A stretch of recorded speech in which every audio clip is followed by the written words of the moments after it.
Let me be real clear. And I need y'all to hear me like our lives depend on it, because they do. We are not in a political debate. We are in a war, not a metaphorical one, not a symbolic one, but a strategic, well-funded, policy-backed, legally armed war for the soul of this country and the bodies of every person that don't fit the mold of a straight, cis, Christian, white man. And the wildest part is half of y'all still don't see it. You're playing checkers on a chessboard that's already been cleared. You think that they're just coming for trans folks, for queer kids, for immigrants, for poor people. No, baby, they are coming for order, and they're bringing chaos as a battering ram. White men, the most coddled demographic in American history, have finally realized that they are no longer the majority numerically, and so now they're using power, policy, and platforms to cling to what they can't reclaim, which is control. They've decided that they can't run the show, and so they'll burn the whole damn theater down. And the gag is they told us. They told us who they were when they showed up in Charlottesville with tiki torches and khakis, when they stormed the Capitol in broad daylight. They banned books, rewriting the ones they left behind, outlawing truth, targeting teachers, sterilizing trans care, gagging free speech, gutting Medicaid, criminalizing being poor, being black, being alive. And while they are passing laws, we're posting memes.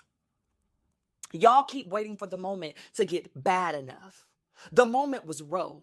The moment was George Floyd. The moment was Pulse. The moment was Trayvon, was Uvalid, was Obergefell being threatened. It was Tennessee banning drag. It was Florida erasing history. It was Texas legalizing bounty hunts on uteruses. It was Alabama writing segregation back into the books with a fresh coat of Christian nationalism. It was Trump saying quiet and screaming at the same time. And it was us arguing over which identity would lead the resistance while the fascists were halfway through their takeover. I am not here to play with y'all.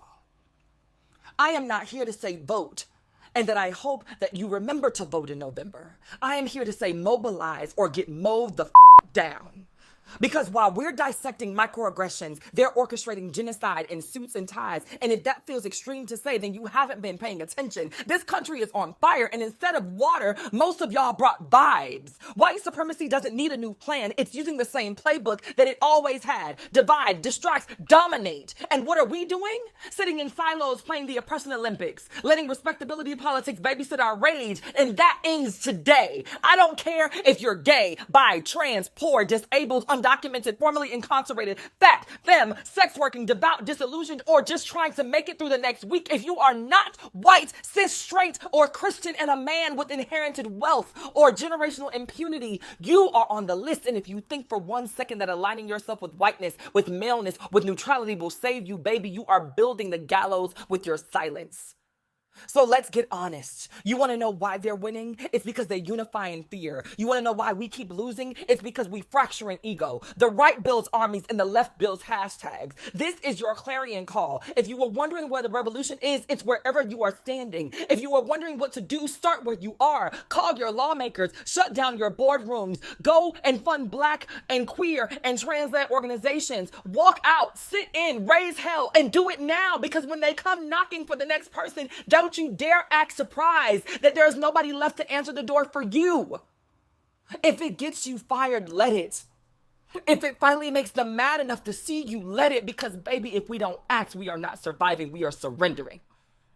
And I don't know about y'all, but I wasn't born to die quietly. I was born to be a problem.